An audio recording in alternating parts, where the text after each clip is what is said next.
ചത്തമർത്യാത്മാക്കൾ ദൈവം എന്തു നിരൂപിക്കേണ്ടാരും.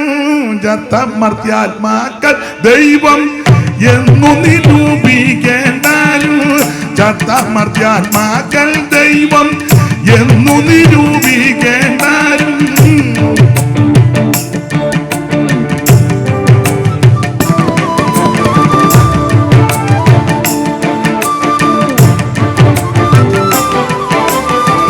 ചത്തമർത്യാത്മാക്കൾ ദൈവം എന്നു നിരൂപിക്കേണ്ടാരും.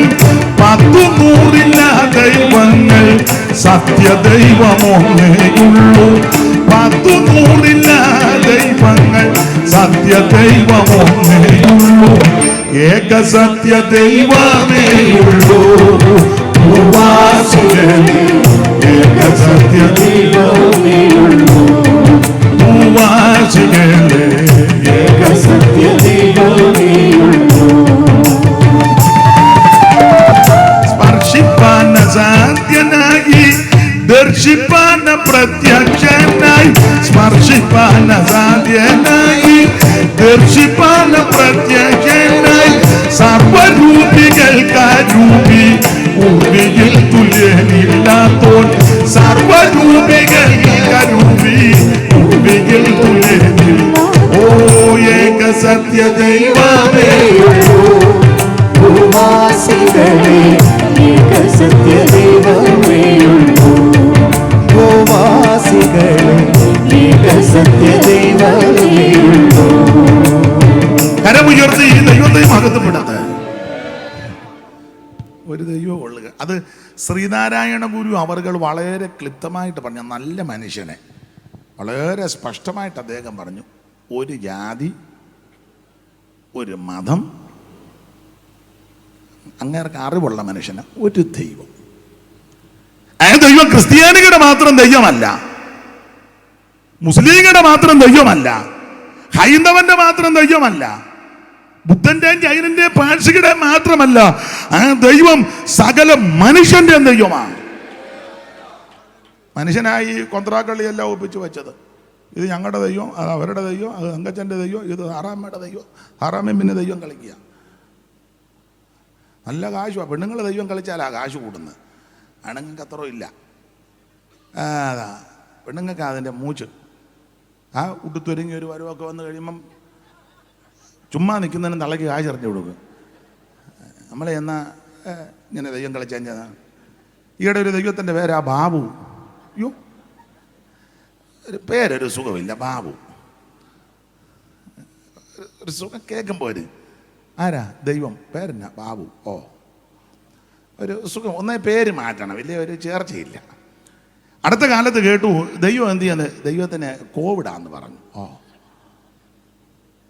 കോവിഡ് ആയതുകൊണ്ട് ദൈവം ഇപ്പം വെളിയിൽ, ദൈവം ആർക്കും ഇപ്പം മുഖം കാണിക്കുന്നില്ല. ദൈവത്തിന് വരെ പേടിച്ചിരിക്കുക, കോവിഡ് അടിച്ചെങ്ങാനും ചത്തുപോകും. പണ്ട് പേപ്പർ വായിച്ചാൽ ദൈവത്തെ വെന്റിലേറ്റർ കയറ്റിയെന്ന്. യോ, ഏനാടാ ഈ പൊട്ടത്തരമെല്ലാം കാണിച്ചു. ആരാ ദൈവം? ഈ കാണുന്ന സകല ചരാചരങ്ങളെ, അണ്ടകടാകത്തെയും ബ്രഹ്മാണ്ട കോടിണ്ടാണ്ടത്തെയും ഈ നക്ഷത്ര പങ്ക്തികളെയൊക്കെ നിർമ്മിച്ചവനാ ദൈവം. എഴുത്തച്ഛനെ ഹരിനാമ കീർത്തനത്തിൽ ഒരു വരി ഇങ്ങനെ ചൊല്ലിയിട്ടുണ്ട്. കോടിക്കണക്കിനല്ല നക്ഷത്രം. പുസ്തകത്തിൽ വായിക്കുന്ന വാരി വെതറിയിട്ടിരിക്കുന്നതാ. നക്ഷത്രങ്ങൾ കോടിക്കണക്കിനാ. അതിനെല്ലാം പേര് വിട്ടിട്ടുണ്ട്. നമുക്ക് കുറച്ചെണ്ണത്തിൻ്റെ പേരേ അറിയാവുള്ളൂ. അത് വെച്ചാൽ നമ്മൾ പല കാര്യവും പലരും ഏതാ അശ്വതി, ഭരണി, കാർത്തിക, മകീരം, പുണർന്നം, പൂയം, ആയില്യം, അങ്ങനെ ഉണ്ടല്ലോ. അത്തം, ചിത്തിര, ജ്യോതി, വിശാഖം, ഇതൊക്കെ കുറച്ച് പേരേ ഉള്ളൂ നമുക്ക് പിടികിട്ടിയിട്ടുള്ളൂ. കോടിക്കണക്കിന് നക്ഷത്രം, അതിൻ്റെ എല്ലാം പേര് ചൊല്ലിയാ വിളിക്കുന്നത്, ഓരോ പേര്. അപ്പൊ എഴുത്തച്ഛൻ ഇങ്ങനെ എഴുതി, നക്ഷത്ര പങ്ക്തികളുമിന്ദു പ്രകാശമു ഒളിക്കും ദിവാകരനുദിച്ചങ്ങുയർന്നളവിൽ പക്ഷീഗണം ഗരുഡനെ കണ്ടു കൈതൊഴുതു. പണ്ട് ഞാൻ ചൊല്ലിയിട്ടുള്ളതാണ്, വരികളൊക്കെ മറന്നുപോയി. നക്ഷത്ര പങ്ക്തികളുമിന്ദു പ്രകാശവുമൊളിക്കും ദിവാകരനുദിച്ചങ്ങുയർന്നളവിൽ പക്ഷീഗണം ഗരുഡനെ കണ്ടു കൈതൊഴുതു രക്ഷിക്കയെന്നടി. പണ്ട് ചൊല്ലില്ല, ചൊല്ലുന്നില്ല. പച്ചക്കിളി പവിഴപാൽ വർണ്ണമൊത്ത നിറമിച്ച് പവർക്കു ചടതാര. പണ്ട് എല്ലാം മറന്നുപോയി. ഏനാ അപ്പൊ ഈ കാണുന്ന നക്ഷത്രബന്ധുക്കൾ കോടിക്കണക്കിനാ.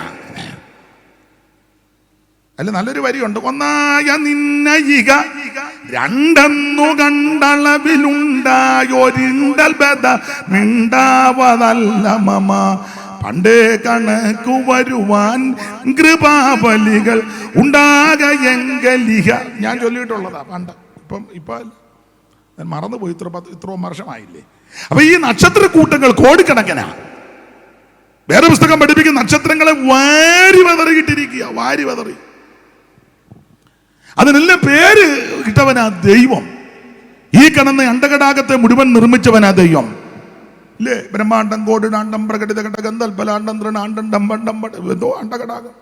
9 കോടിയോടും 30 ലക്ഷം മൈൽ അമ്പരക്കുമാർ അകലത്തിലാണ് അസ്കരൻ പ്രേക്ഷകരെണ്ണീട്ടുള്ള നക്ഷത്രം. ആകമാനം സൂക്ഷ്മമായ 60 കോടി അന്നെണ്ണിയപ്പോൾ. പൂവിലും മടങ്ങഴും ഭാഗവൻ ബൃഹസ്പതി 8 ചന്ദ്രന്മാരണം 12 ലക്ഷാധികം അർക്കനും നേതിഷ്ടമാം 5 ലക്ഷം കോടികൾ മൈൽ ദൂരെ വേചരിക്കുന്നു. ഭൂഗോളം ഇതിൻ വ്യാസം സഹസ്രാഷ്ടകം മൈൽ ആകെ 28,000 പരിണാകം. അപ്പൊ ഇതൊക്കെ നമ്മൾ ചിന്തിച്ചാൽ അസുഖം ഉണ്ടാകും. മാലുണ്ടാം ഇതിൻ ചൂട് കേവലം ചിന്തിക്കലും. ഇതൊക്കെ ചിന്തിച്ചാൽ അസുഖം വേണ്ട. ഇപ്പൊ തന്നെ ആവശ്യത്തിന് അസുഖമുണ്ട്. ഇനി അതുകൂടെ ചിന്തിച്ച് പുതിയ അസുഖം. പണ്ടൊരു നാളെ പറഞ്ഞ പോലെ ഞാൻ പുതിയ വഴക്കൊന്നും എടുക്കുന്നില്ല, പഴയ വഴക്ക് വിടുന്നുമില്ലെന്ന്. അപ്പം അതുകൊണ്ട് പുതിയ അസുഖമൊന്നും വേണ്ട. അപ്പം നമുക്ക് ബുദ്ധിക്കെത്താത്ത വൻകാര്യമാണ് ദൈവം ചെയ്തു വെച്ചിരിക്കുന്നത്. വിശാലവും വിസ്തൃതമായ സമുദ്രം. അയ്യോ, അതിൻ്റെ ആഴത്തിൽ ആര് പോയി? ചില സ്ഥലത്തൊക്കെ ഇപ്പോഴും കപ്പലൊക്കെ പോയിട്ട് കിട്ടിയിട്ടില്ലെന്നാ. വിമാനം വരെ അവിടെ പോയി പിടിച്ചെടുക്കുക. നമുക്കിതിൻ്റെ ആഴം വല്ലതും അറിയാമോ? ഇതൊക്കെ നിർമ്മിച്ചവനാ ദൈവം.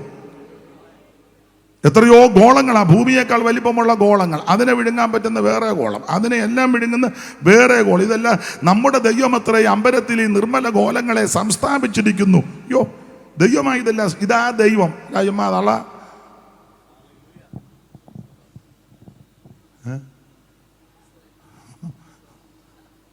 അച്ചായൻ ദൈവമാണ്. പിന്നെ മുഞ്ഞിയും മോന്തയും കണ്ടാൽ മതി, ദൈവം കളിക്കാൻ നല്ല നല്ല പറ്റിയ മോന്തയാ ദൈവം. അയ്യോ, ദൈവം ഒരുവനേ ഉള്ളൂ, ഏകദൈവം, സത്യദൈവം. ദൈവം അതാ വീരനാം ദൈവം, ഇല്ലേ? അങ്ങനല്ലേ? ഏനാ വായിച്ചു. അവൻ അത്ഭുതമന്ത്രി, വീരനാം ദൈവം, നിത്യപിതാവ്, സമാധാന പ്രഭു. അതാ നാം പാടുക പുതുഗീതം, മകാത്ഭുതം അവൻ ചെയ്തു. നാം പാടുക പുതുഗീതം, മകാത്ഭുതം അവൻ ചെയ്തു. തൻ വല്ലങ്കരവും വിശുദ്ധ ഭുജവും വിജയം നേടി. തൻ വല്ലങ്കരവും വിശുദ്ധ ഭുജവും വിജയം നേടി. നമ്മുടെ ദൈവത്തെ പോൽ വലിയ ദൈവം ആരുള്ളൂ? നമ്മുടെ ദൈവത്തെ പോൽ വലിയ ദൈവം ആരുള്ളൂ? കരമുയർത്തി ദൈവത്തെ മഹത്വപ്പെടുത്തുക. നിത്യനായ ദൈവമാണ്. അപ്പോൾ സുബി, നമ്മൾ സമയം പോകുന്നില്ല. എന്തുവായി സമയം? എന്തുവായി? ഇത് കറക്റ്റാണോ? ഇതിൽ 9:05 ആട്ടെ. അപ്പൊ ശ്രദ്ധിക്കുക, ആ സുവിശേഷത്തിന്റെ വിശേഷത: 1, ഇത് രക്ഷിക്കുന്ന മാർഗം; 2, ഇത് സമാധാനം തരുന്ന മാർഗം; 3, ഇത് ദൈവം മുമ്പ് കൂട്ടി വാഗ്ദത്തം ചെയ്തതാ. അല്ലാതെ സായിപ്പ് കൊണ്ടുവന്നതോ മദാമ കൊണ്ടുവന്നോ ഒന്നുമല്ല. ഒക്കെ പാടും എൻ്റെ പരുവത്തിന്. എന്ന് പാടി ഊപ്പാട് വരും.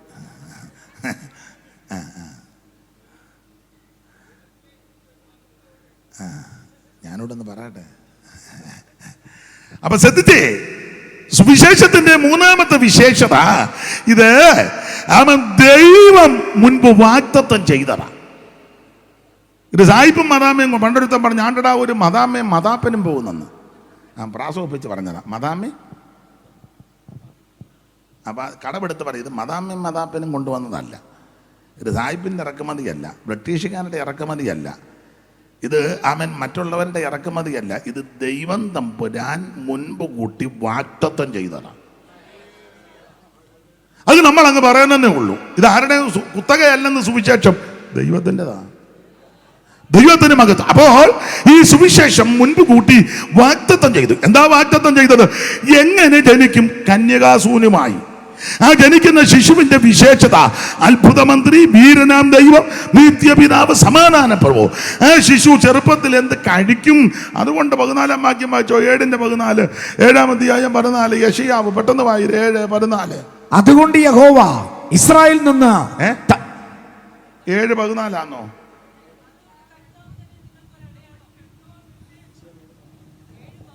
7:14. അതുകൊണ്ട് കർത്താവ് തന്നെ നിങ്ങൾക്ക് ഒരു അടയാളം തരും. മുമ്പേ വായിച്ചത് ഏതാ?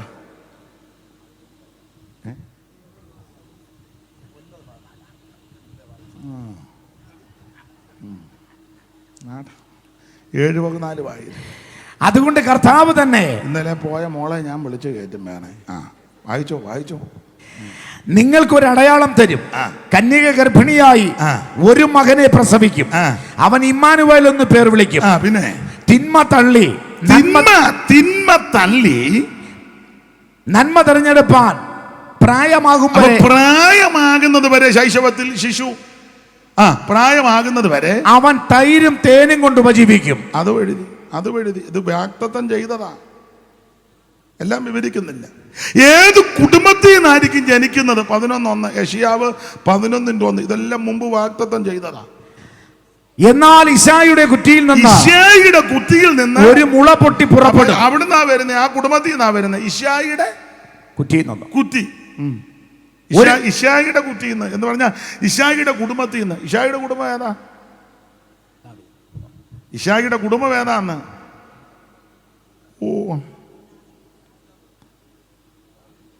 ദാവീദിന്റെ ഇശായിയുടെ കുടുംബം. ഇശായിയുടെ മോനല്ലയോ ദാവീദ്? വായിലെ കുറ്റി ഒന്ന് നോക്കിക്കോ. രൂത്തിന്റെ പുസ്തകം 4:28, 18 വായിച്ചു. ആ താഴത്തെ കണ്ണിക, ബൈബിളിലല്ലേ വായിക്കുന്ന കണ്ണിക, ഞാൻ പറയാം. അതിനകത്ത് അവിടെ കണ്ണിക. രൂത്ത് 4 എടുക്ക്. അതിൻ്റെ ഒടുവിലത്തെ വായിര് പേരസിന്റെ അങ്ങനെ ചേർത്ത് വായിച്ച് 18. പേരസിന്റെ വംശപാരമ്പര്യമാവിത്. പിന്നെ ഫേരസ് ഹെസ്രോനെ ജനിപ്പിച്ചു. പേരസ് ആരാ? പേരസ് യഹൂദയുടെ മകനാ. യഹൂദയ്ക്ക് താമാർ ജനിച്ച മകനാണ് പേരസ്. അപ്പം യഹൂദ ആരുടെ മകനാ? യാക്കോബിന്റെ. യാക്കോബ് ആരുടെ മകനാ? ആരുടെ ഏലുവാട്ട 9:00 യോഗം പിരിച്ചു വിടാനായിരിക്കും.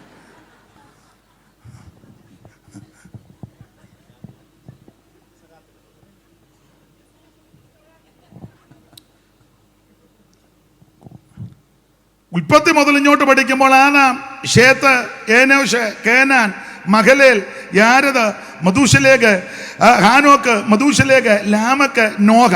നോഹയ്ക്ക് 3 മക്കൾ, ഷേം, ഹാം, യാബത്ത്. ഷേമിന്റെ വംശപാരമ്പര്യമായി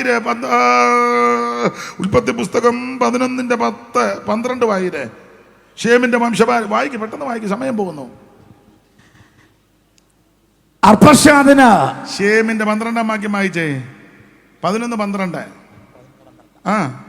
അർപ്പക്ഷാദിന് 35 വയസ്സായപ്പോൾ അവൻ ശേലഗിനെ ജനിപ്പിച്ചു. അതിന്റെ മേളിൽ 10 വായിച്ചേ. ഷേമിന്റെ വംശപാരമ്പര്യമാവിത്. ഷേമിന്റെ വംശപാരമ്പര്യമാവിത്. ഷേമിന് 100 വയസ്സായപ്പോൾ ജലപ്രദത്തിന് പിമ്പ് 2 സംവത്സരം കഴിഞ്ഞപ്പോൾ അവന് അർപ്പക്ഷാദിനെ ജനിപ്പിച്ചു. 12 അർപ്പക്ഷാദിന് 35 വയസ്സായപ്പോൾ ശാലേഖിനെ ജനിപ്പിച്ചു. 14-ാം വാക്യം. ശാലേഖിന് ശാലേഖന് 30 അവൻ വയസ്സായപ്പോൾ ഏബേരിനെ ജനിപ്പിച്ചു. 16-ാം വാക്യം ഏബേരിന് 34 വയസ്സായപ്പോൾ പെലേഗിനെ ജനിപ്പിച്ചു. 18-ാം വാക്യം പെലേഗിന് 30 അവൻ വയസ്സായപ്പോൾ രയൂവിനെ ജനിപ്പിച്ചു. 20-ാം വാക്യം രയൂവിന് 32 അവൻ വയസ്സായപ്പോൾ ഷെറൂഗിനെ ജനിപ്പിച്ചു. 22-ാം വാക്യം ഷെറൂഗിന് 30 അവൻ വയസ്സായപ്പോൾ നാഹോറിനെ ജനിപ്പിച്ചു. 24-ാം വാക്യം നാഹോറിന് 29 അവൻ വയസ്സായപ്പോൾ തേറകിനെ ജനിപ്പിച്ചു. 26-ാം വാക്യം തേറകിന് 70 വയസ്സായപ്പോൾ അവൻ അബ്രാം നാഗോർ ഹാരാൻ എന്നിവരെ ജനിപ്പിച്ചു. ഇനി 27 തേറകിന്റെ വംശപാരമ്പര്യമാവിത്. എന്നാൽ 27 തേരകിന് വംശപാരമ്പര്യമാവിത്.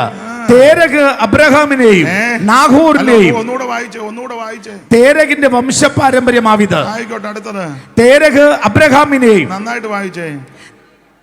അബ്രാമിനെയും അങ്ങനെ വായിച്ചു. നാഹോറിനെയും ഹാരാനെയും ജനിപ്പിച്ചു. തേരക് അബ്രാമിനെയും നാഗോറിനെയും ഹാരാനെ ജനിപ്പിച്ചു. ഹാരാൻ ലോത്തിനെ ജനിപ്പിച്ചു. എന്നാൽ ഹാരാൻ തന്റെ ജന്മദേശത്ത് കൽദിയരുടെ ഒരു പട്ടണമായി ഊരി വെച്ച് തന്റെ അപ്പനാകുന്ന തേരകിന് മുന്നേ മരിച്ചുപോയി. അബ്രാമിന് നാഗോറും ഭാര്യമാരി എടുത്തു. അബ്രാമിന്റെ ഭാര്യയ്ക്ക് സാറാ എന്നും നാഗോറിന്റെ ഭാര്യയ്ക്ക് മിൽക്ക എന്നും പേര്. മിൽക്കയുടെ ഇസ്കയുടെ പുത്രൻ ഹാരാന്റെ പുത്രിയായിരുന്നു. സാറാ മച്ചിയായിരുന്നു. തലമുറയുണ്ടായിരുന്നില്ല. അടുത്ത വാക്യം വായിരേ. തേരകൻ തന്റെ മകനായ അബ്രാമിനെയും ഹാരാന്റെ മകനായ തന്റെ പൗത്ര ലോത്തിനെയും തന്റെ മകനായ അബ്രഹാമിന്റെ ഭാര്യയായി മരുമകളാകുന്ന സാറായും കൂട്ടിക്കൊണ്ട് കൽദയരുടെ ഒരു പട്ടണമായ ഊരിൽ നിന്ന് കനാൻ ദേശത്തേക്ക് യാത്രയാകുവാൻ പുറപ്പെട്ടു. അങ്ങനെ അവർ ഹാരാൻ വരെ വന്ന് അവിടെ പാർത്തു. തേരകന്റെ ആയുഷ്കാലം 205 സംവത്സരം. തേരക് ഹാരാനി വെച്ച് മരിച്ചു. ആ തേരകിന്റെ മകനാണ് അബ്രഹാം. അബ്രഹാമിന്റെ മകനാണ് ഇസഹാക്ക്. ഇസഹാക്കിന്റെ മകനാണ് യാക്കോബ്. യാക്കോബിന്റെ മകനാണ് യഹൂദ. യഹൂദയുടെ മകനാണ് പേരസ്. ഇനി രൂത്തിന്റെ പുസ്തകം പേരസിന്റെ വംശപാരമ്പര്യമാവിത്.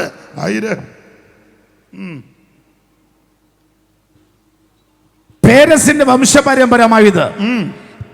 ഫേരസ് ഹെസ്രോനെ ജനിപ്പിച്ചു. പിന്നെ ഹെസ്രോൻ രാമിനെ ജനിപ്പിച്ചു. രാം അമ്മീനാബിനെ ജനിപ്പിച്ചു. അമ്മീനാദാബിനെ ജനിപ്പിച്ചു. അമ്മീനാദാബ് നഗശോനെ ജനിപ്പിച്ചു. നഗശോൻ ശൽമോനെ ജനിപ്പിച്ചു. ശൽമോൻ രാഗാബിൽ ബോബസിനെ ജനിപ്പിച്ചു.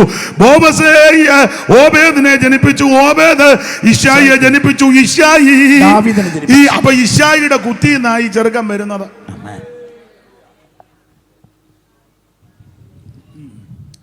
എന്നാ എവിടുന്നേലും വരട്ടെന്നായിരിക്കും. എവിടുന്നേലും വരാനൊക്കത്തില്ല. വരണ്ടടുത്ത് നിന്നാ വരേണ്ടത്. സ്തോത്രം. ഒരു പാട്ടുണ്ടല്ലോ, അടുത്ത കാലത്ത് ഇറങ്ങിയാൽ എനിക്കത് ശരിക്ക് പാടാൻ അറിയാമല്ല. നിങ്ങളൊന്ന് സഹായിച്ചു. ദാവീദിൻ ഗോത്രത്തിൽ സിംഹമയോനെ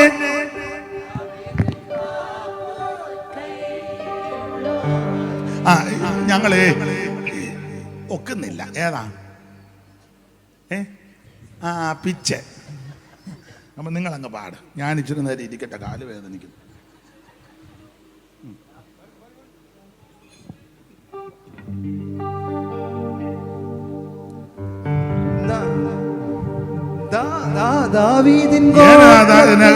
അക്ഷരം പഠിക്കാത്തതായിത്താ. ദാവീദിൻ ഗോത്രത്തിൽ സിംഹമയോനെ, ദാവീദിന്റെ കോലുള്ളവനെ, നീ തുറന്നാലത് അടയ്ക്കുവാനാ, നീ അടച്ചാലത് തുറക്കുവാനാ. ഓ നീ തുറന്നാലത് അടയ്ക്കുവാനാ, നീ അടച്ചാലത് തുറക്കുവാനാ.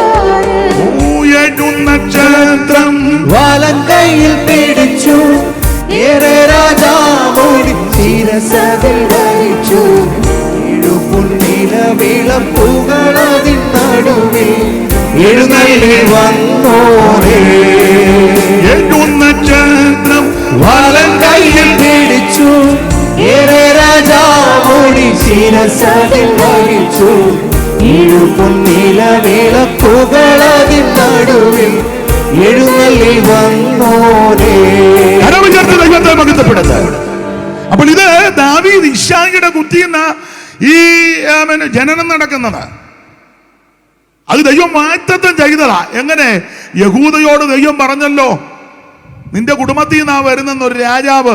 49:8 വായിര്. ഉൽപ്പത്തി പുസ്തകം 49-ാം അധ്യായത്തിന്റെ 8-ാം വാക്യം വായിര് പെട്ടെന്ന്. യഹൂദേ, സഹോദരന്മാർ നിന്നെ പുകഴ്ത്തും. സഹോദരന്മാർ നിന്നെ പുകഴ്ത്തും. പിന്നെ നിന്റെ കൈ ശത്രുക്കളുടെ കഴുത്തിലിരിക്കും. കൈ ശത്രുക്കളുടെ കഴുത്തിലിരിക്കും. പിന്നെ അപ്പന്റെ മക്കൾ നിന്റെ മുമ്പിൽ നമസ്കരിക്കും. പിന്നെ യഹൂദ ഒരു ബാലസിംഹം.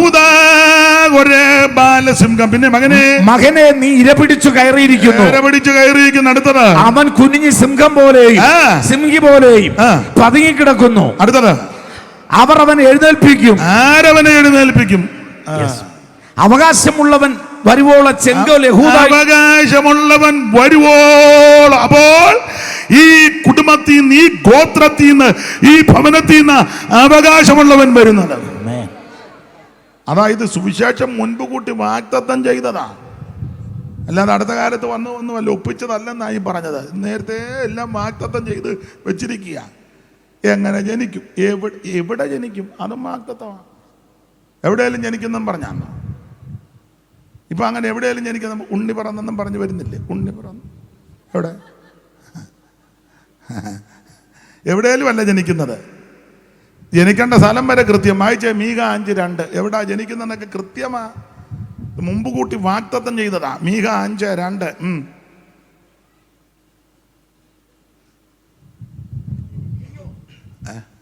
നീയോ ബത്ലഹേം എഫ്രാത്തെ, നീ യഹൂദാ സഹസ്രങ്ങളിൽ ചെറുതായിരുന്നാലും ഇസ്രായേലിന് അധിപതിയായിരിക്കേണ്ടവൻ എനിക്കും നിന്നിൽ നിന്ന് ഉത്ഭവിച്ചു വരും. അപ്പോൾ ശ്രദ്ധിക്കുക, നീയോ ബേത്ലഹേം എഫ്രാത്ത്. അപ്പോൾ ഇത് ബേത്ലഹേമിലാണ് ജനിക്കുന്നത്. ഇതൊക്കെ നേരത്തെ വാഗ്ദത്തം ചെയ്തതാ. വാഗ്ദത്തം നേരത്തെ ചെയ്ത് ബേത്ലഹേമിൽ ജനിക്കും.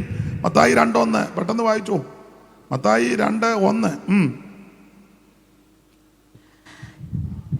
ഹെരോദ രാജാവിന്റെ കാലത്ത് യേശു യഹൂദിയയിലെ ബത്ലഹേമിൽ ജനിച്ച ശേഷം ബേത്ലഹേമിൽ മീക 5:2 പറഞ്ഞ് ബേത്ലഹേമിൽ ജനിക്കും. വർഷങ്ങൾ കഴിഞ്ഞപ്പോ സൂക്ഷം അവിടെ തന്നെ ജനിച്ചേ. പറഞ്ഞേച്ച് വേറെ സ്ഥലത്ത് പോയി ജനിച്ച ആളല്ല.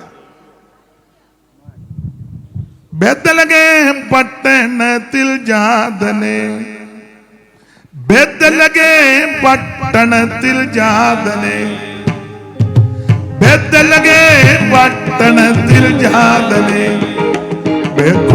ജ്ഞാനികൾക്കുള്ളിരിക്കും, ജ്ഞാനികൾക്കുള്ളിരിക്കും വേദവേദാന്തനെ. ബേത്ലഹേം പട്ടണത്തിൽ ജാതനെ.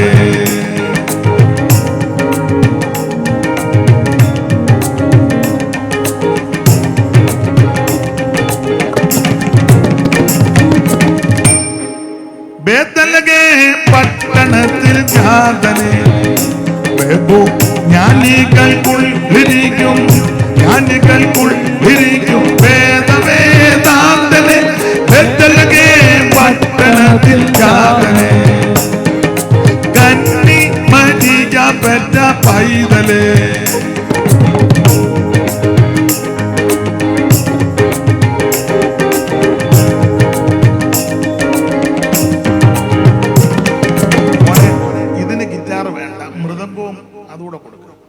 എല്ലാത്തിനും ഗിറ്റാർ വേണം. കന്നി മരിയ പെറ്റ പൈതലേ,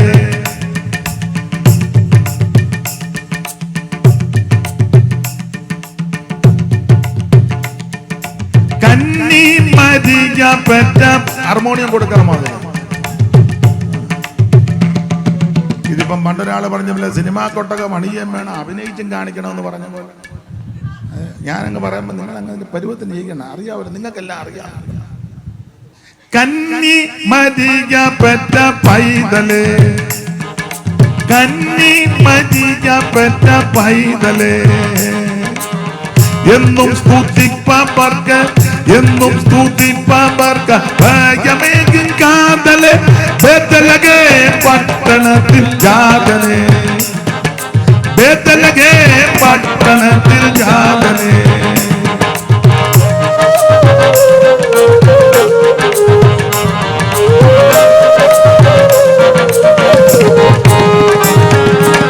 കരമുയർത്തി ദൈവത്തെ മഹത്വപ്പെടുത്തുക. അപ്പോൾ സുവിശേഷത്തിന്റെ വിശേഷതയായി പറഞ്ഞു വരുന്നത് ഇത് മുൻപ് കൂട്ടി വാഗ്ദത്തം ചെയ്തതാ. എങ്ങനെ ജനിക്കും? കന്യകാസൂനുവായി ജനിക്കുന്ന ശിശുവിന്റെ വിശേഷത. അത്ഭുത മന്ത്രി, വീരനാം ദൈവം, നിത്യപിതാവ്, സമാധാന പ്രഭു. ഏത് കുടുംബത്തിൽ നിന്ന് ജനിക്കും? ഇശായിയുടെ കുറ്റിയിൽ നിന്ന്. എവിടെ ജനിക്കും? ബേത്ലഹേമിൽ. എല്ലാം കൃത്യത്തിന്, അല്ലാതെ സുവിശേഷം ഇപ്പൊ ഒപ്പിച്ചോണ്ട് വന്നതല്ലെന്നായി പറഞ്ഞത്. ഇത് സർവജ്ഞനായ ദൈവം തമ്പുരാൻ ആമേൻ തന്റെ അനാദികാലത്തിന് മുമ്പ് ദൈവം തമ്പുരാൻ എല്ലാം ക്രമപ്പെടുത്തി വച്ചിരിക്കുക. എങ്ങനെ ജനിക്കും? കന്യകയിൽ ജനിക്കുമെന്ന് ദൈവം ക്രമീകരിച്ചു വെച്ചതാ. സൂക്ഷം. കന്യകയിൽ തന്നെ ജനിച്ചത്. കന്യകയുടെ അടുക്കലല്ലേ ദൂതം എന്ന് പറഞ്ഞ് കൃപ ലഭിച്ച വിളി നിനക്ക് വന്ദനം. അല്ലാതെ ഫോട്ടൊന്നും ഞാൻ പറയുന്നില്ല, ഒന്നും പറയുന്നില്ല. സൂക്ഷം. കന്യക തന്നെ. എവിടെ ജനിക്കും? ബേത്ലഹേമിൽ. എന്നാ ഇപ്പൊ അവിടെ ജനിക്കുന്നില്ല, വേറെ എവിടെയെങ്കിലും പോയി ജനിച്ചാ മതിയല്ലോ. അങ്ങനല്ല, സൂക്ഷം അവിടെ തന്നെ. ഏത് കുടുംബത്തിൽ നിന്നാ? അത് ഇന്ന കുടുംബത്തിൽ നിന്നാ. ഈ യേശു ജനിക്കാതിരിക്കാൻ ശാശന്തെല്ലാം തന്ത്രം ഒപ്പിച്ചെന്നറിയാമോ? അയ്യോ, പിന്നെ ജനിക്കാതിരിക്കാനേ, കന്യക ജനിക്കാതിരിക്കാൻ ഈ കുടുംബത്തിനകത്ത് വേറെ പെണ്ണുങ്ങളെ ഉരുട്ടി കയറ്റി ഈ ചായ. കന്യക എന്നല്ലേ ജനിക്കണ്ടേ? അതിന് ഷാജൊപ്പിച്ച വേലയെന്ന് പറഞ്ഞാൽ 3-4 പെണ്ണുങ്ങളെ ഇതിനകത്ത് കയറ്റി. 1 റാഹാബ് തള്ള ഇതിനകത്ത് കയറ്റി. 2 രൂത്തിനെ ഇതിനകത്ത് കൊണ്ടുവന്ന് കയറ്റി. മോവാബി സ്ത്രീയാ, 10 തലമുറ കയറരുത്. തള്ളേനെ ഇതിനകത്ത് കൊണ്ട് കയറ്റി. ഷാജൊപ്പിച്ച വിനകൃതിക്ക്. പക്ഷെ ഇതെല്ലാം ദൈവം അനുകൂലമാക്കി കൊണ്ടുവന്നു. ഊരിയാവിന്റെ ഭാര്യയായിരുന്നവൾ, അങ്ങനെ ആ പുസ്തകത്തിൽ തള്ളയുടെ പേരെഴുതിയില്ല. ഊരിയാവിന്റെ, നമുക്കറിയാമല്ലോ ആരാന്ന്. ആ തള്ള ഇതിനകത്ത് കയറ്റി. വേറൊരു തള്ളയുണ്ടായിരുന്ന താമാറമ്മ. നിങ്ങൾക്കിതൊന്നും മത്തായിലുണ്ടെന്ന് 4-5 പെണ്ണുങ്ങൾ വായിര്. പുള്ളി താളം പിടിച്ചിരിക്കുക. പെണ്ണുങ്ങളുടെ പേര് പറഞ്ഞപ്പോൾ പുള്ളി അതല്ല വായിക്കുന്നത്. പെട്ടെന്ന് വായിച്ചോ. 3 മുതൽ അങ്ങോട്ട് വായിച്ചു. 1 മുതൽ വായിച്ചോ. മത്തായി 1:1 മുതൽ വായിക്കാൻ.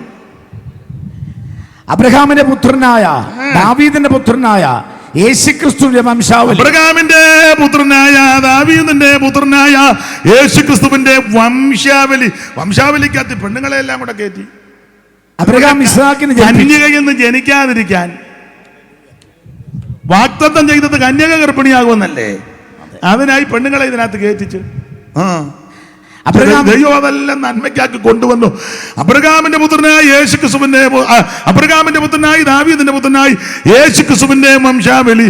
അബ്രഹാം ഇസഹാക്കിനെ ജനിപ്പിച്ചു. ഇസഹാക്ക് യാക്കോബിനെ ജനിപ്പിച്ചു.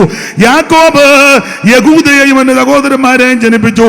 യഹൂദ താമാറിന്റെ ആദ്യത്തെ തള്ള ഏതാ? താമാറമ്മ.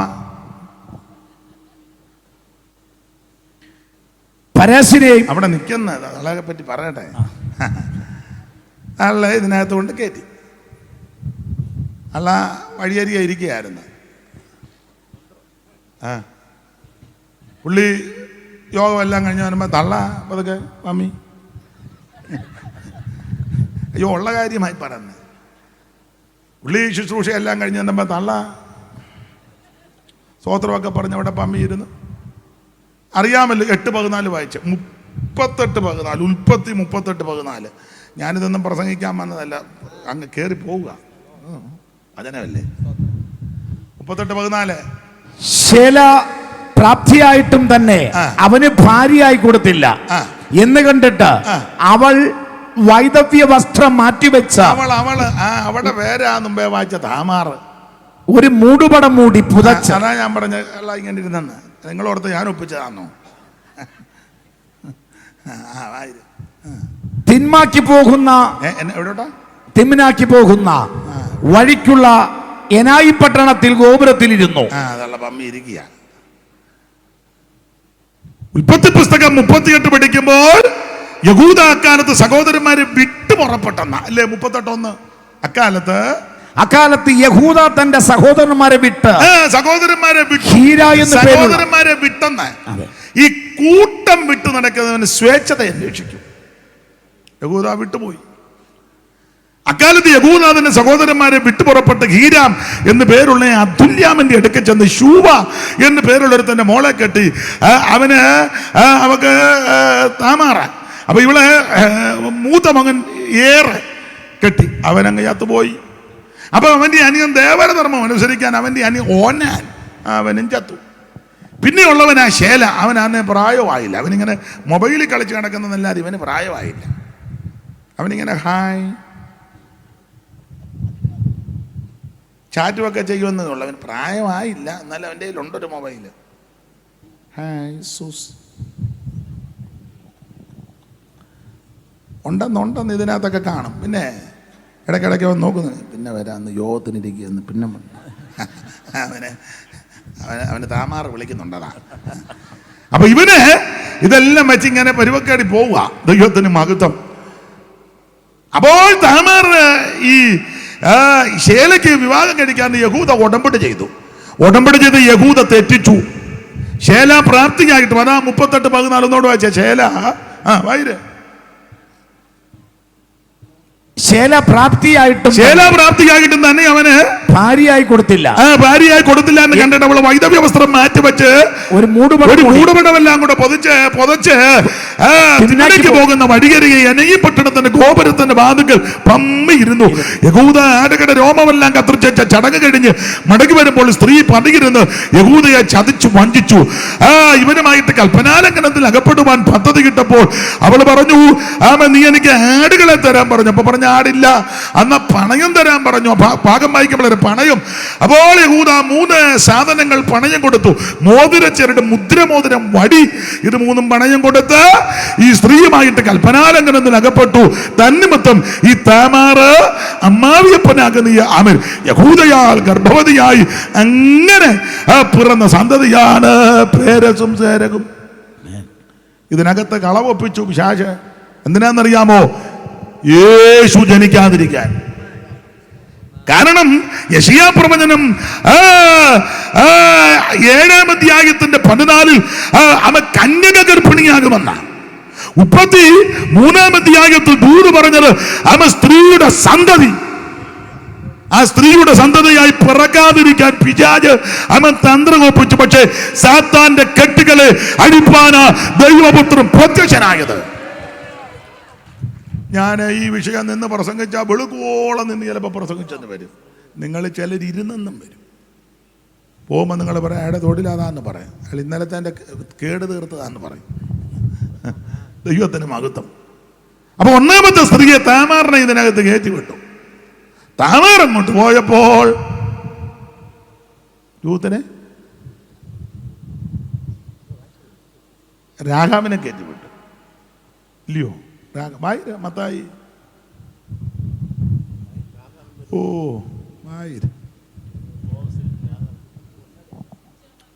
4 മുതൽ അങ്ങോട്ട് വായിച്ചു. മത്തായി 1:4. ആരാം അമ്മിനാദാബിനെ ജനിപ്പിച്ചു. അമ്മിനാദാബ് നഗസോനെ ജനിപ്പിച്ചു. നഗസോൻ ശലോമോനെ ജനിപ്പിച്ചു. സൽമോനെ ജനിപ്പിച്ചു. സൽമോൻ കേൾക്കരുത്. എടാ, ഞാൻ ചെയ്യാത്ത കാര്യം നീ ഇവിടെ നിന്ന് വായിച്ച സൽമോൻ അവൻ പടലിൽ കത്തിയും കേട്ടോ. ഒന്നുകൂടെ വായിച്ച 1 മുതൽ വായിര്. അബ്രാമിന്റെ പുത്രനായ ദാവീദിന്റെ പുത്രനായ യേശു ക്രിസ്തുവിന്റെ വംശാവലി. അബ്രഹാം ഇസ്ഹാക്കിനെ ജനിപ്പിച്ചു. ഇസ്ഹാക്ക് യാക്കോബിനെ ജനിപ്പിച്ചു. യാക്കോബ് യഹൂദയെയും അവന്റെ സഹോദരന്മാരെയും ജനിപ്പിച്ചു. യഹൂദ താമാറിൽ പാരസിനെയും സരഗിനെയും ജനിപ്പിച്ചു. പേരസ് ഹെസ്രോനെ ജനിപ്പിച്ചു. ഹെസ്രോൻ ആരാമിനെ ജനിപ്പിച്ചു. ആരാം അമ്മിനാദാബിനെ ജനിപ്പിച്ചു. അമ്മിനാദാബ് നഗസോനെ ജനിപ്പിച്ചു. നഗസോൻ സൽമോനെ ജനിപ്പിച്ചു. സൽമോൻ രഹാബിൽ ബോവസിനെ ജനിപ്പിച്ചു. സൽമോൻ രഹാബിൽ ബോവസിനെ ജനിപ്പിച്ചു. രാഘാബ് 2-ാമത്തെ തള്ളയാ. തള്ളയുടെ തൊഴിൽ എന്നാന്ന് യോശുവയുടെ പുസ്തകം പഠിക്കുമ്പം അറിയാം. ആ ഭാഗത്ത് ഒന്നും പോകുന്നില്ല. ഈ സ്ത്രീയെ പറ്റി പറഞ്ഞിടത്തെല്ലാം കൊടുത്ത പദം ഇങ്ങനെ റാഗാബ് എന്ന വേശ്യ. റാഗാബ് എന്ന വേറെ പുസ്തകം മുഴുവൻ പഠിച്ചു. അവിടെ എല്ലാം അങ്ങനെ കൊടുത്തിരിക്കുന്നുണ്ട്. വിശദീകരിക്കണ്ട. അപ്പൊ ഈ സ്ത്രീയെയും ഇതിനകത്ത് കയറ്റി. എന്താ? തിരുപ്പറവി നടക്കാതിരിക്കാൻ. തിരുപ്പറവി ഒരു കാരണവശാലും ഇതിനകത്ത് നടക്കരുത്. കാരണം വാഗ്ദത്തം ചെയ്ത് വെച്ചിരിക്കുന്നത് കന്യക ഗർഭിണിയാകുമെന്ന. അതിനായി പെണ്ണുങ്ങളെ എല്ലാം കൂടെ ഇടിച്ച് ഈ കുടുംബത്തിനകത്തോട്ട് ഒന്നും വിശദീകരിക്കുന്നില്ല. റാഗാവ് അടുത്ത വായില് സൽമോൻ രാഹാബിനെ ജനിപ്പിച്ചു, ബോവസിനെ ജനിപ്പിച്ചു. ബോവസ് നന്നായിട്ട് വായിക്കും. ജനിപ്പിച്ചെന്ന് പറയാൻ വൃത്തിയായിട്ട് വായിക്കും. സൽമോൻ രാഗാബിൽ ബോവസിനെ ജനിപ്പിച്ചു. സൽമോൻ രാഗാബിൽ ബോവസിനെ ജനിപ്പിച്ചു. അടുത്തത് ബോവസ് രൂത്തിൽ ഒബേദിനെ ജനിപ്പിച്ചു. മൂന്നാമത്തെ സഹോദരി രൂത്ത് ഉണ്ടോ? 3 എണ്ണത്തിനെ ഇപ്പൊ കയറ്റി. രൂത്താരാ? മോവാബിയ സ്ത്രീയാ. ആവർത്തനം 23:3 വായിച്ചേ. ആവർത്തനം 23:3 പെട്ടെന്ന് വായിരും. ഒരു അമ്മോന്യനോ മോവാബിയനോ യഹോവയുടെ സഭയിൽ പ്രവേശിക്കരുത്. പിന്നെ അവരുടെ 10ാം തലമുറ പോലും 10 തലമുറ പോലും ഒരു നാളും യഹോവയുടെ സഭയിൽ പ്രവേശിക്കരുത്. രൂത്തിനെ കൊണ്ട് ഇതിനകത്ത് കയറ്റി. രൂത്തിനെ ഇതിനകത്തോട്ട് കയറ്റി. സ്തോത്രം. അതൊക്കെ ദൈവം അനുകൂലമാക്കി കൊണ്ടുവന്നു. സാത്താന്റെ ഓരോ സൂത്രബുദ്ധികളാണ്. അതാ സാത്താൻ നമ്മെ തോൽപ്പിക്കരുത്. അവന്റെ രൂത്തിനെ ഇതിനകത്ത് ഭാഗ്യവശാൽ വന്നതാ. അമ്മായിയമ്മയായിട്ട് 2 പേരൂടെ നടന്നില്ല. അമ്മായിയമ്മ ഓട്ടോയ്ക്ക് വിട്ട ചവള് കാറെ കയറി പോരുമല്ല. രണ്ടും നടക്കുക. അങ്ങനെയല്ലേ എഴുതിയേക്കുന്നത്? 2 പേരും കൂടെ നടന്നെന്ന്. രൂത്തിൻ്റെ പുസ്തകം 1:19 വായിച്ച്. 2 കൂടെ നടക്കുകയായിരുന്നോ അതോ വണ്ടിക്കായിരുന്നോ?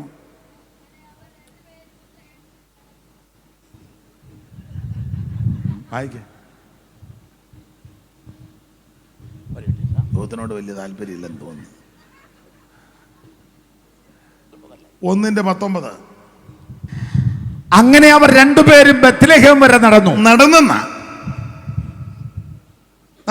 വന്ന് പിന്നെ ബോവസിന്റെ വയലിലൊക്കെ വന്ന് പെറുക്കി. അറിയാവല്ലോ. സ്തോത്രം. സ്വന്തം ദേശം വിട്ട് തന്റെ അമ്മയോടുകൂടെ ചേർന്ന രൂത്ത് ഭാഗ്യവശാൽ ബോവസിൻ കാലായിൽ.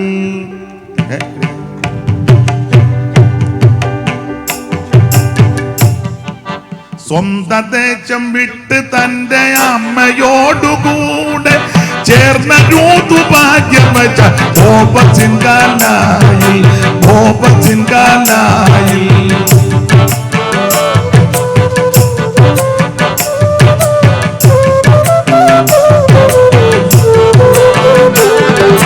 സ്വന്തം ദേശം വിട്ട് തന്റെ അമ്മയോടുകൂടെ ചേർന്ന രൂത്ത് ഭാഗ്യവശാൽ ബോവസിൻ കാലായിൽ.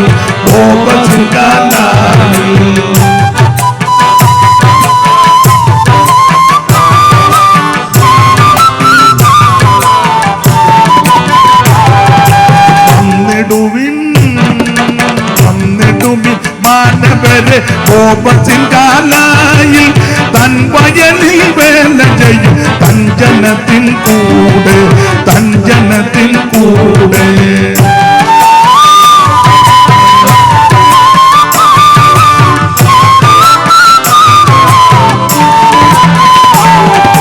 വന്നിടുവിൻ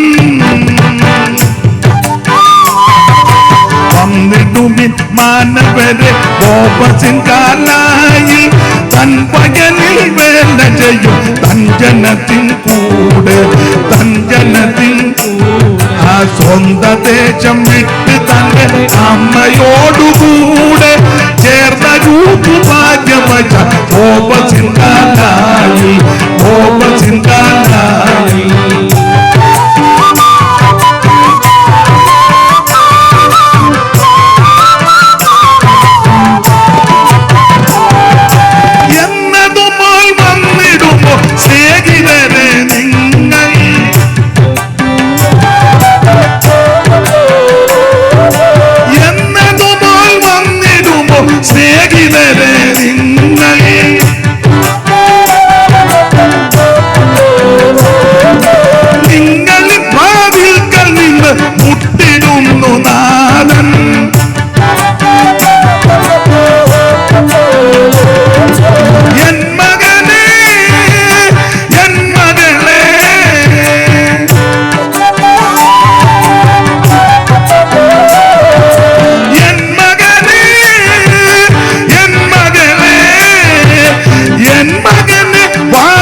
വസിപ്പാൻ നാഥനു വസിപ്പാൻ.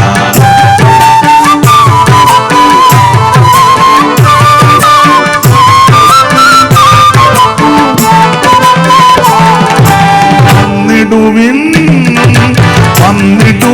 മാനവരെ കോപസിൻ ആലായിൽ തൻ പകലിൽ വേല ചെയ്യും അഞ്ജനത്തിൽ കൂടെ അഞ്ജനത്തിൽ കൂടെ.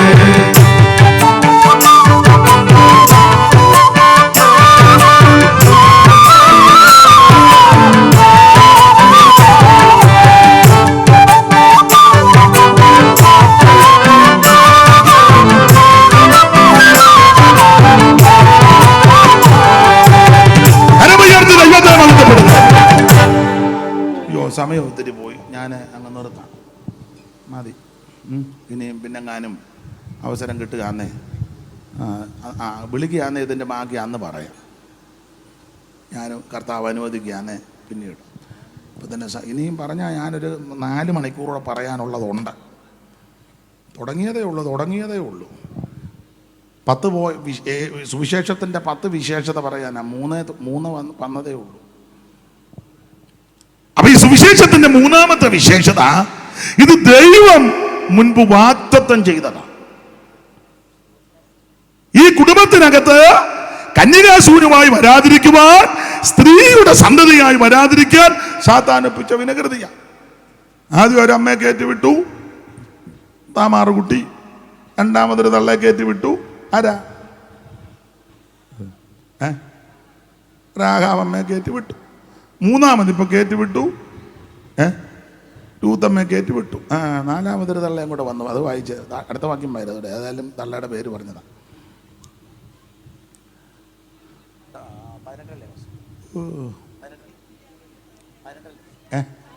താഴോട്ട് 5 മുതൽ വായിര്. രൂത്തല്ലെന്ന്, രൂത്തിനെയൊക്കെ വിട്ടെന്ന്. രൂത്തൊക്കെ കയറിയല്ലോ പെരക്കകത്ത്. ഇനിയിപ്പം കയറാത്ത തള്ള കയറ്റ്. രൂത്തിനെയൊക്കെ നമ്മൾ പെരക്കകത്ത് കയറ്റി. മത്തായി 1:5 മുതൽ വായിക്കാൻ.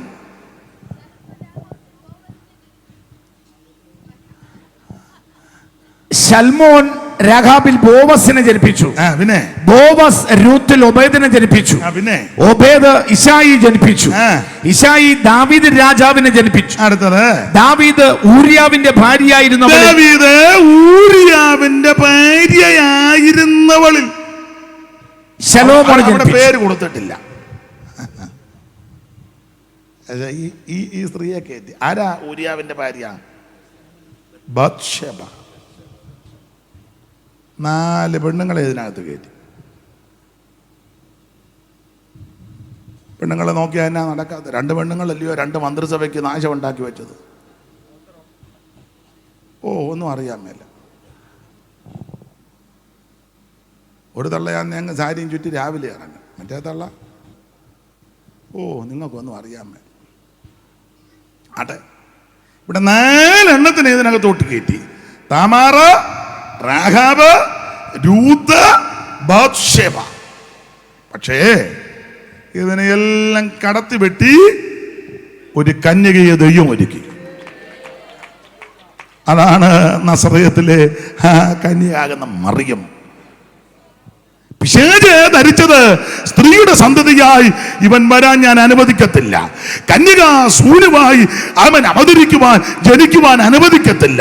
സാത്താന്റെ സകല പദ്ധതികളെയും തന്ത്രങ്ങളെയും അവൻ വേരോടെ പറിച്ചു മാറ്റി സർവജ്ഞനായ ദൈവം തമ്പുരാൻ മുൻപ് ചെയ്ത വാഗ്ദത്തത്തിന്റെ നിവർത്തി എന്ന വണ്ണം അവൻ നസറേത്തിൽ ഒരു മറിയയെ ഒരുക്കി. ഇന്ന് രാത്രിയും ദൈവം നിന്നോട് പറഞ്ഞ വാഗ്ദത്തം നിറവേറ്റും. നിന്റെ കുടുംബത്തോട് പറഞ്ഞ വാഗ്ദത്തം നിറവേറ്റും. നിന്നോട് പറഞ്ഞ വാഗ്ദത്തം ദൈവം നിറവേറ്റും. ദൈവം വിശ്വസ്തൻ. സമയം പോയതുകൊണ്ട് ഞാൻ ഇവിടെ അങ്ങ് നിർത്തുക. സുവിശേഷത്തിന്റെ വിശേഷത ഇത് രക്ഷിക്കുന്ന മാർഗം. 2 സമാധാനം തരുന്ന മാർഗം. 3 ഇത് ദൈവം മുൻപ് കൂട്ടി വാഗ്ദത്തം ചെയ്ത മാർഗം. ഒരു പോയിന്റും കൂടെ പറയാം.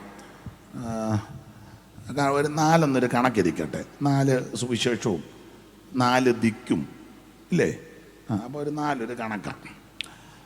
സുവിശേഷത്തിൻ്റെ 4-ാമത്തെ വിശേഷത. ബാക്കി ഒരു 6 എണ്ണം ഇനിയും വിളിക്കുന്നെന്നാ പുള്ളി പറയുന്നത്.